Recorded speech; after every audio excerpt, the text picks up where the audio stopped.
si vous pensez que le digital learning a commencé en 2010-2011 avec l'apparition des MOOC, vous savez, ces fameux cours universitaires qui sont diffusés gratuitement en ligne, eh bien cette vidéo est faite pour vous. Les universités américaines ont réussi à se positionner comme des pionnières de l'enseignement à distance, de l'enseignement digital, mais en réalité, à votre avis, quand ont commencé les premiers cours à distance? Eh bien, ils ont commencé bien avant Internet, bien avant la télévision, bien avant la radio. Les premiers cours à distance datent du XVIIIe siècle. C'est un entrepreneur, Caleb Phillips, qui a créé le premier cours de sténographie à distance qui était envoyé chaque semaine dans la Boston Gazette. Et alors, au-delà de cette petite anecdote, ce qui est intéressant, c'est de voir la convergence entre la formation à distance et les médias de masse, comme aujourd'hui avec les MOOC et le web. Donc mettre les technologies et les médias au service de l'éducation pour le plus grand nombre, c'est une idée qui est en fait vieille comme le monde, ou presque, qui en tout cas n'est pas du tout nouvelle. Les premiers cours à distance donc, se sont développés au XVIIIe siècle, puis au XIXe siècle. L'Université de Londres, par exemple, est la première, en 1858, à accorder un diplôme à distance grâce à des cours donnés par correspondance. Ensuite, d'autres écoles ont suivi, comme le CNED en France, qui a été créé pendant la Seconde Guerre mondiale pour permettre de maintenir un enseignement de qualité dans le contexte de la guerre, en envoyant les cours directement chez les élèves. Un autre exemple très intéressant, c'est l'invention des teaching machines de B.F. Skinner, qui était un chercheur d'Harvard, qui souhaitait faciliter la correction des copies, une étape qui était jugée ennuyeuse. Et donc ces machines étaient programmées pour enregistrer les bonnes réponses à un examen, de manière à ce que les étudiants puissent ensuite répondre et voir s'afficher automatiquement la bonne ou la mauvaise réponse. C'était un peu le rêve d'un apprentissage automatisé qu'on retrouve aussi aujourd'hui dans les discussions autour de l'intelligence artificielle, de l'adaptive learning, cette idée que les algorithmes permettent de mieux apprendre et de personnaliser l'éducation. Un tournant majeur de l'apprentissage à distance a eu lieu en 1965.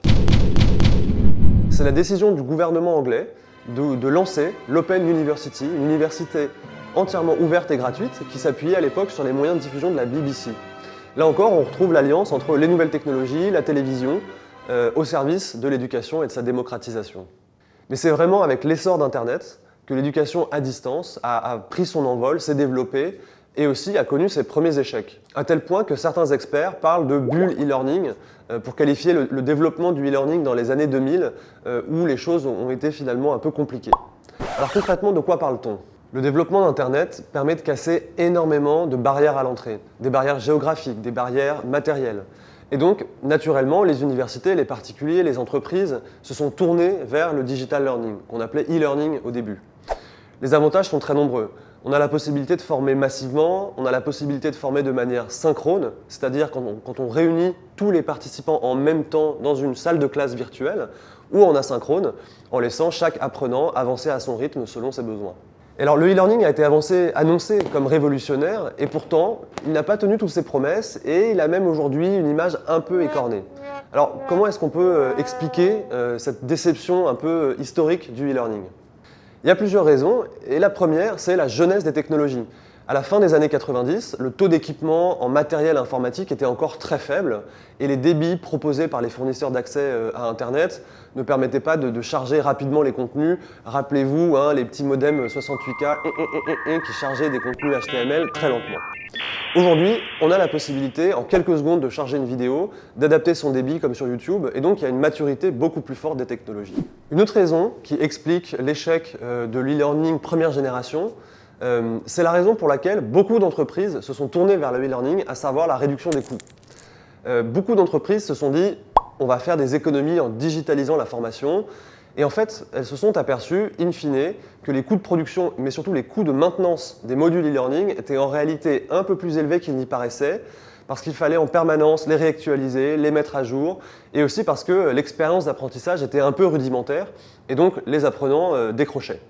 Et puis bien sûr, il y a l'attachement au présentiel, le lieu de rencontre, les échanges avec le formateur. Et l'une des erreurs du e-learning a été de s'opposer au présentiel, au lieu de voir le digital et le présentiel comme des forces complémentaires. L'e-learning permet d'aller toucher des populations pour qui le présentiel est inenvisageable, ou d'enrichir un présentiel existant et non pas forcément de le remplacer.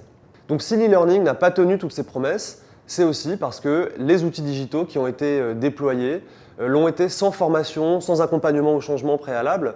Or, toutes ces nouvelles pratiques et ces nouveaux outils nécessitent un temps d'adaptation. Les outils ne sont pas la solution en soi. Il faut les intégrer à un contexte.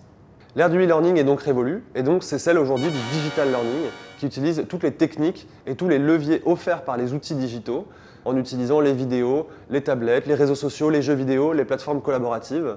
L'apprentissage à l'heure du digital, c'est vraiment musclé et propose de nouvelles expériences d'apprentissage.